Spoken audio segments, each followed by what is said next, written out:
आ गए, मैं तो कब से वेट कर रहा था आपका।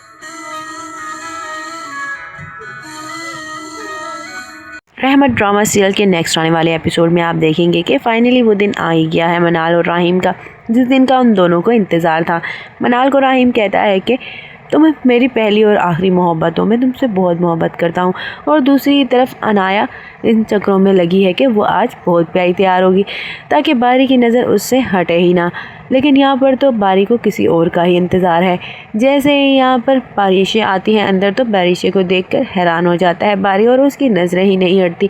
बेतलखा उसके मुँह से निकलता है कि आखिरकार आप लोग आ ही गए हो, मुझे आपका इंतज़ार था। चूँकि बारी की नज़र दरवाजे की तरफ ही थी और मनाल की नज़रें बारी पर। जब वो देखती है कि मनाल के आगे पीछे घूम रहा है बारी तो वो कहती है अपनी मॉम को कि देखा मॉम आपने बारी कैसे आगे पीछे दुम हिला रहा था परिशे के। तो उसकी मॉम कहती है कि हाँ मैंने देखा था।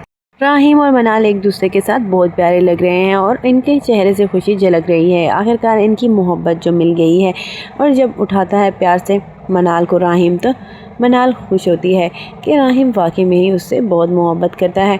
क्योंकि अब राहीम ने ये बोला है उसे कि अब कुछ होगा तो मैं खुद ही सब हैंडल कर लूँगा। मनाल का बाबा शायान साहब को ये कहता है कि ये मिडिल क्लास लड़की यहाँ क्या कर रही है और तुमने क्यों बुलाया है इसे शादी पर। ऐसी मिडिल क्लास लड़कियाँ घर में घुसती हैं और डेरा जमाने का करती हैं। ये सारी बातें सुनकर परिशे को बहुत ही ज़्यादा गुस्सा आता है तो वो वहाँ से उठकर चली जाती है।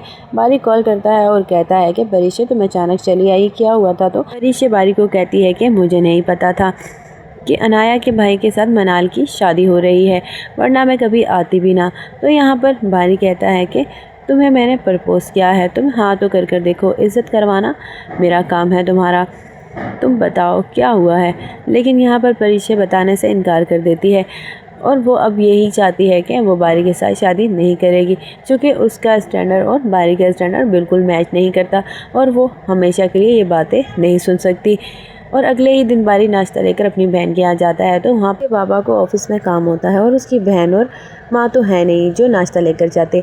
और यहाँ पर मनाल का मुंह देखने वाला था कि उसका बस नहीं चल रहा था कि वो बारी का मुंह नोच ले और कहे कि तुमने मनाल को परिशे को कल क्यों बुलाया था शादी पर। लेकिन अब देखना ये है कि आगे मनाल क्या चाल चलने वाली है। और दूसरी तरफ यहाँ पर परिशे का पापा आता है और कहता है कि आप लोगों ने कल बताया था कि रिपोर्ट आनी है, तो क्या बना रिपोर्ट का। तो वहाँ पर परिशे की मॉम कहती है कि शुक्र है अल्लाह का बहुत अच्छी रिपोर्ट आई है। तो वो 1000 रुपये निकाल कर देता है और कहता है कि ये लो मिठाई मंगवा लो। लेकिन वो भी हाथ पर हाथ मार कर ले लेती है रुमैसा बेगम। वो कहती है कि मैं काशिफ से कहकर मंगवा लूँगी, ये बेचारियाँ किससे मंगवाती फिरेंगी।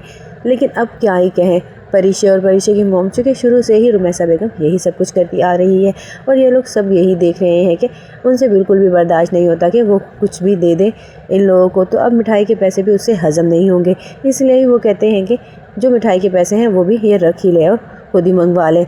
अब बारी की नज़रें शादी वाले दिन तो बिल्कुल भी परिशे से नहीं हट रही थी क्योंकि परिशे लग ही बहुत प्यारी रही थी।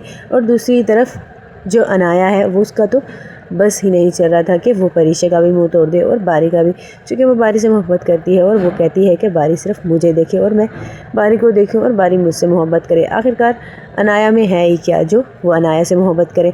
और यहाँ पर अनाया ये कहती है कि परिशे में क्या है जो वो परिशे के पीछे दुम हिलाता फिर रहा है। लेकिन अनाया को ये नहीं पता कि अनाया में क्या है, उसके पास सिर्फ पैसा ही है और कुछ भी नहीं। लेकिन परिशे बहुत खूबसूरत और अच्छी लड़की है। बारी अपनी बहन मनाल को ये कहता है कि आखिरकार बाबा मान गए तो ठीक है, वरना मैं खुद ही परिशे से शादी कर लूँगा। क्या बारी परिशे से खुद ही शादी करेगा शायान साहब? जाएंगे इनकी